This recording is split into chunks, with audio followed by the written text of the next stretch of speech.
আমার নাম অনামিকা। বিয়ের আগে আমার রূপের প্রশংসায় সবাই পঞ্চমুখ ছিল। আমাকে দেখলেই সবাই বলতো, তুই তো রাজকন্যার মতো দেখতে, তোর স্বামী তোকে মাথায় করে রাখবে, অনেক আদরে ভরিয়ে দেবে। কিন্তু এই প্রশংসার আড়ালে যে কতটা কঠিন বাস্তবতা লুকিয়েছিল তা আপনারা এই গল্পের মাধ্যমে জানতে পারবেন। আজ আমার বয়স 25 বছর। এমন একটা সময় ছিল যখন রোজ সকালে আমার স্বামী রোহিতের বাড়ি ফেরার আগেই আমি নিজেকে একটা ঘরের মধ্যে লুকিয়ে ফেলতাম। আমার স্বামী তো আমাকে প্রাণের চেয়েও বেশি ভালোবাসতো, তাহলে আমি কেন তার আসার আগেই নিজেকে এভাবে বন্দি করে রাখতাম? এই ঘটনার পেছনের সত্যটা জানলে আপনারাও শিউরে উঠবেন। আপনারা শুনলে হতবাক হবেন যে কিছু মানুষ অর্থের লোভে কতটা নিচে নামতে পারে। এজন্যই হয়তো বড়রা বলেন কাউকে প্রতারণা করতে নেই, কারণ যে অন্যকে ঠকায় সে একদিন নিজেও ঠকে যায়। আমার স্বামীর সঙ্গেও ঠিক এমনই কিছু ঘটেছিল। আমাদের বিয়ের 5 বছর পূর্ণ হয়েছিল। আমি স্বামীর সঙ্গে শহরেই থাকতাম, কারণ আমার স্বামী একজন অত্যন্ত বড় মাপের বিনিয়োগকারী ছিল। তার কোটি কোটি টাকার ব্যবসা ছিল, কিন্তু তা সত্ত্বেও তার টাকার লোভ কমেনি। সবসময় শুধু টাকা টাকা করত। এত বড় ব্যবসা থাকার পরেও সে সবসময় বলতো তার কাছে নাকি যথেষ্ট টাকা নেই, তাকে আরও টাকা আয় করতে হবে, আরও কোটি কোটি টাকা তার ব্যবসায় ঢালতে হবে। আমার স্বামী রোহিত এমনিতে একজন ভালো মানুষই ছিল। সে ছিল সম্পূর্ণ সুস্থ সবল এবং শারীরিক দিক থেকে যথেষ্ট শক্তিশালী। একদিন রাত প্রায় 12টার দিকে সে যখন বাড়ি ফিরল, আমি দেখলাম সে পা টেনে টেনে হাঁটছে। আমি উদ্বিগ্ন হয়ে তাকে জিজ্ঞেস করলাম সে এভাবে খুঁড়িয়ে খুঁড়িয়ে কেন হাঁটছে। তখন সে আমাকে বলেছিল যে তার পায়ে নাকি সামান্য চোট লেগেছে। সেই কোনোভাবে একটা অজুহাত দিয়ে বিষয়টা এড়িয়ে গিয়েছিল। আমার স্বামী তার এক পুরনো বন্ধুর সঙ্গে যৌথভাবে ব্যবসা করত। সেই সময় পর্যন্ত সবকিছু একেবারে স্বাভাবিকই ছিল, কিন্তু যেদিন আমার স্বামীর পায়ে আঘাত লেগেছিল তার ঠিক 7 দিন পরে একদিন আমাদের বাড়িতে একটা ফোন আসে। ফোনটা ধরে আমরা জানতে পারলাম যে আমার স্বামী যার সঙ্গে ব্যবসা করত সেই বন্ধুটি নাকি মারা গেছে। তার বন্ধুর এমন আকস্মিক মৃত্যুর সংবাদ পেয়ে আমরা অত্যন্ত বিস্মিত হয়েছিলাম। আমার স্বামীর বন্ধুর মৃত্যুর পর তাদের দুজনের ব্যবসার সমস্ত টাকা আমার স্বামীর অ্যাকাউন্টে চলে আসে। বন্ধুর মৃত্যুর পরে আমার স্বামী মাঝে মাঝে খুব আফসোস করে বলতো, বন্ধুটা বেঁচে থাকলে আমার আজ এত দুশ্চিন্তা করতে হতো না। ওই ঘটনার ঠিক 1 মাস পরে একদিন রাতে আমার স্বামী দরজা বন্ধ করে ঘরের ভেতর কিছু একটা করছিল। আমি আমার মেয়েকে ঘুম পাড়িয়ে স্বামীর কাছে গেলাম। ঘরের ভেতরের দৃশ্যটা দেখে আমার তো চোখ ছানা বড়া হয়ে গিয়েছিল, কারণ আমার স্বামী পুরো বিছানার উপরে টাকার বান্ডেল ছড়িয়ে রেখেছিল এবং সে একদিক থেকে টাকাগুলো গুনে গুনে ব্যাগের মধ্যে ভরছিল। আমি ঘরের ভিতরে প্রবেশ করে তাকে জিজ্ঞেস করেছিলাম যে এত টাকা তার কাছে কোথা থেকে এলো। সে তখন উত্তর দিয়েছিল এটা তাদের ব্যবসারই টাকা। টাকার অঙ্কটা শুনে আমার মাথা ঘুরে গিয়েছিল, কারণ ওই বিছানার উপর প্রায় 10 কোটি টাকা ছড়ানো ছিল। আমি তাকে আবার জিজ্ঞেস করলাম এত টাকা সে কোথায় পেয়েছে। তখন সে পরিষ্কারভাবে জানিয়েছিল যে এই টাকা তারা দুজন তাদের ব্যবসার জন্য একজন বড় বিনিয়োগকারীর কাছ থেকে চুক্তি করে নিয়েছিল। সেদিনই আমার স্বামী আমাকে জানিয়েছিল যে সে এখন থেকে বাড়িতেই অফিস করবে। রাস্তার ধারে তাদের যে অফিসটা ছিল সেটা বন্ধ হয়ে যাওয়ায় সে বাড়িতেই অফিস খোলার সিদ্ধান্ত নিয়েছিল, এবং তার কিছুদিন পর থেকেই আমাদের বারান্দার ঘরটাকে আমার স্বামী তার অফিস বানিয়ে নিয়েছিল। সেদিন রাতে আমার স্বামী যখন তার ব্যবসার বিষয়ে আমার সঙ্গে কথা বলছিল তখন সে বলেছিল তার অফিসের জন্য একজন মেয়ে রাখবে যে বিনিয়োগকারীদের সাথে কথা বলে বড় বড় চুক্তি নিয়ে আসবে। আমি তখন তাকে বলেছিলাম আমি থাকতে বাইরে থেকে মেয়ে রাখার কি প্রয়োজন, বড় বিনিয়োগকারীদের সঙ্গে কথা বলার কাজটা তো আমিই করতে পারবো। আমার স্বামী তখন হেসে বলেছিল তোমাকে আমার কাজের সঙ্গে জড়াইতে হবে না, এসব কাজে অনেক চাপ থাকে। ঠিক তার পরের দিন সকালেই বরের অফিসে বেশ কিছু মেয়ে ইন্টারভিউ দিতে এলো। তাদের মধ্যে পায়েল নামের একটি মেয়েও ছিল। আমার স্বামী তার শিক্ষাগত যোগ্যতা এবং কাজের অভিজ্ঞতা দেখে তাকেই নির্বাচন করেছিল। স্বামী যেহেতু বাড়িতেই অফিস খুলেছিল তাই তাকে সন্দেহ করার মতো তেমন কোনো কারণ ছিল না, কারণ আমি তো নিজের চোখেই সবকিছু দেখতে পেতাম যে তার অফিসে কে কখন আসছে বা যাচ্ছে।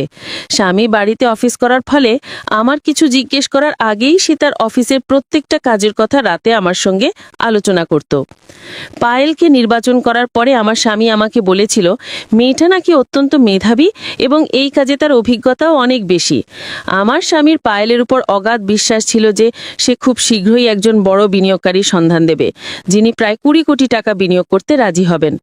পায়েলও দেখতে আমার মতোই খুব সুন্দরী এবং কম বয়সী ছিল। এভাবেই আমার স্বামীর কাজ বেশ ভালোভাবেই এগিয়ে চলছিল। পায়েলও খুব মনোযোগ দিয়ে তার কাজ করছিল। প্রতিদিন সকালে আমি নিয়ম করে স্বামীর অফিসে গিয়ে ব্রেকফাস্ট বা চা দিয়ে আসতাম। আমি আসলে এটা দেখার অজুহাতে যেতাম যে অফিসের ভেতরে সবকিছু ঠিকঠাক আছে নাকি, কারণ আমার স্বামী যেহেতু একজন মহিলার সঙ্গে সারাক্ষণ কাজ করত, তাই আমি চা দেবার অজুহাতে অফিসে গিয়ে দেখতাম তাদের কাজ কেমন চলছে। এমনকি আমি হুট করে অফিসে ঢুকে পড়লেও আমার স্বামী কিন্তু একটুও বিরক্ত হতো না।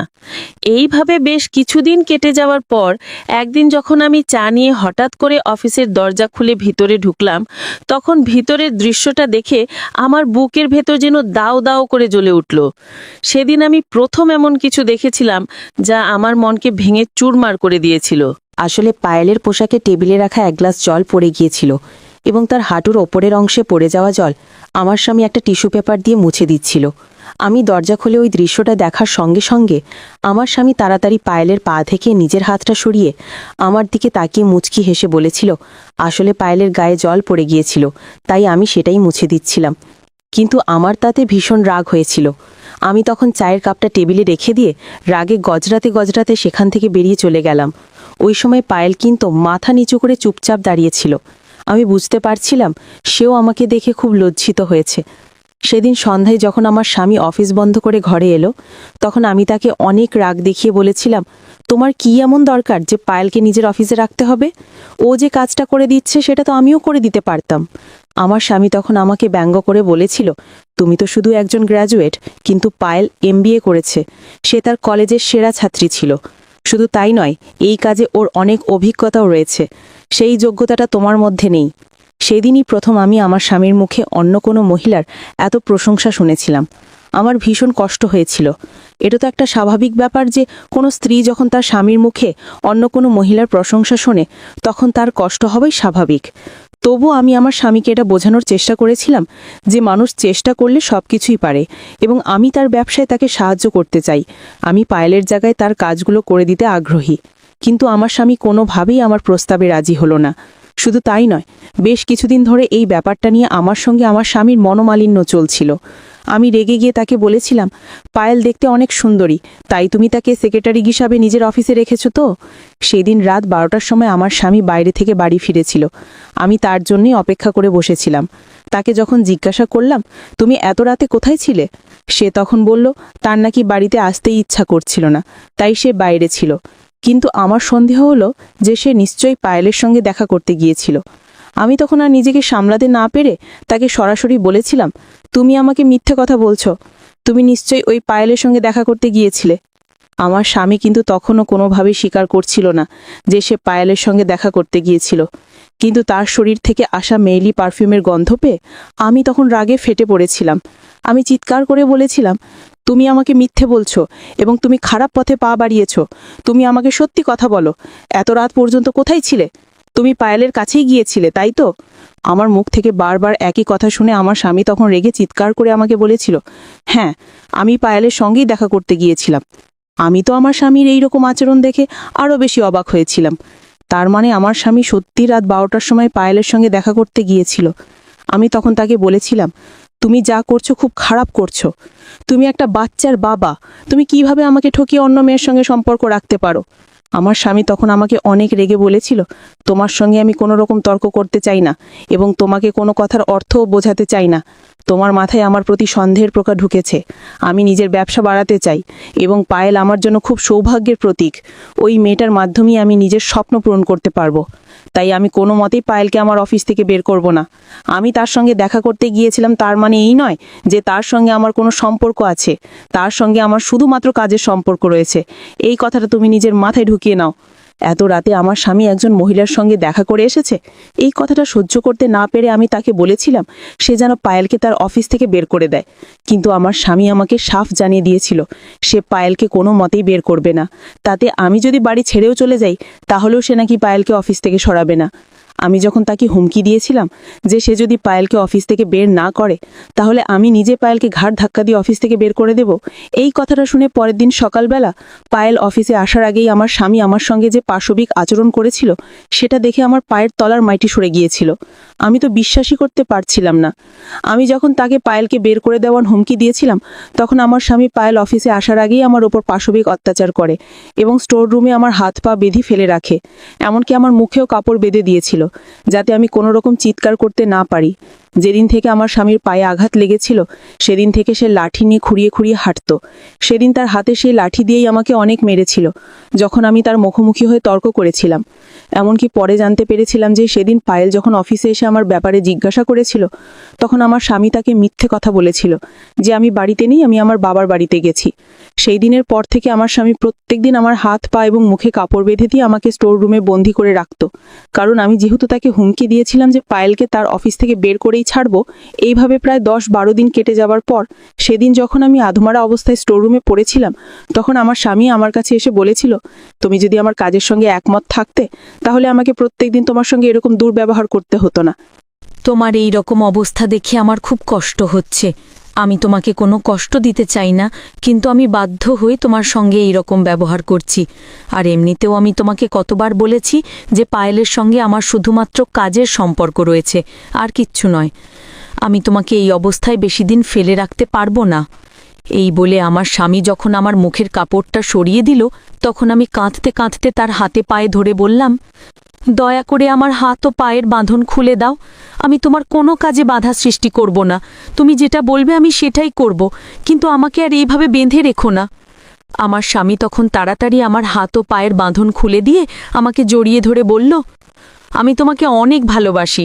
আমি তো এই সব কিছু তোমাদের ভবিষ্যতের জন্যই করতে চাইছি, যাতে আমাদের টাকা পয়সার কোনো রকম অভাব না হয়, তাই তুমি আমার কাজে বাধা দিও না। আমি তখন তাকে জিজ্ঞেস করলাম, তোমার পায়েলের সঙ্গে কোনো রকম সম্পর্ক নেই তো? আমার স্বামী তখন আমার মাথায় হাত রেখে বলল, তোমার দিব্যি, আমার পায়েলের সঙ্গে কোনো রকম সম্পর্ক নেই, আমি শুধু তোমাকেই ভালোবাসি। সেদিনের পর থেকে আমি কিন্তু আমার স্বামী এবং পায়েলের ওপর আর কোনো রকম সন্দেহ করিনি। কিছুদিন পরে আমার স্বামী খুব খুশি হয়ে আমার হাতে অনেকগুলো টাকা দিয়ে বলল, তুমি অনেকদিন নিজের জন্য কিছু কেনাকাটা করনি, তাই তুমি আজ বাজারে গিয়ে নিজের পছন্দের জিনিস কিনে নিয়ে এসো, তোমারও ভালো লাগবে। আমার স্বামী যখন আমার হাতে অনেকগুলো টাকা দিয়েছিল তখন আমি খুব খুশি হয়েছিলাম এবং ভেবেছিলাম বাইরে গিয়ে সবার জন্য কিছু না কিছু কিনে নিয়ে আসব। তাই সেদিন আমি খুব আনন্দের সঙ্গে বাড়ি থেকে একাই বেরিয়েছিলাম।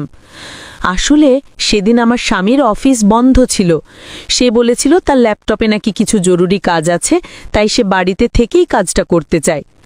স্বামীর কথা শুনে আমি খুশি মনেই বাড়ি থেকে বেরিয়েছিলাম, কারণ সেদিন তার উপরে সন্দেহ করার তো কোনো কারণই ছিল না, অফিসই তো বন্ধ ছিল।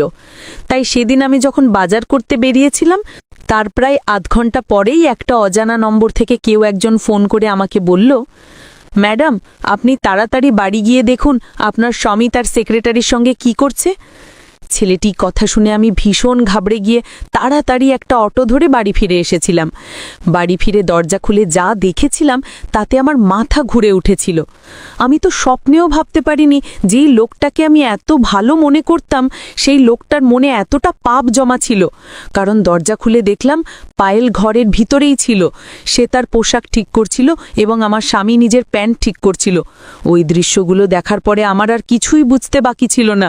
তারপর আমাকে দেখে ভয় পেয়ে পায়েল তাড়াতাড়ি আমার বাড়ি থেকে বেরিয়ে চলে গেল।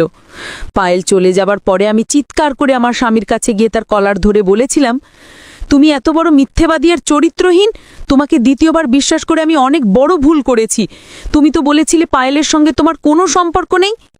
এখন আমি বুঝতে পারছি তুমি কেন এত খুশি হয়ে আমার হাতে টাকা দিয়ে আমাকে বাজার করতে পাঠিয়েছিলে, কারণ তুমি যাতে নিজের কিছুক্ষণের নোংরামি পায়েলের সঙ্গে পূরণ করতে পারো। কিন্তু আজ তুমি আমাকে কিভাবে মিথ্যে কথা বলবে, কারণ আমি তো নিজের চোখে তোমার সবকিছু দেখে ফেলেছি। আমার স্বামী তখন আমার মুখে আঙুল দিয়ে বলল, একদম চিৎকার করবে না, আস্তে কথা বলো, নইলে সবাই শুনতে পেয়ে যাবে। আর এমনিতেও এগুলো আমাদের কাজেরই একটা অংশ, এসব না করলে জীবনে এগিয়ে যাওয়া যায় না।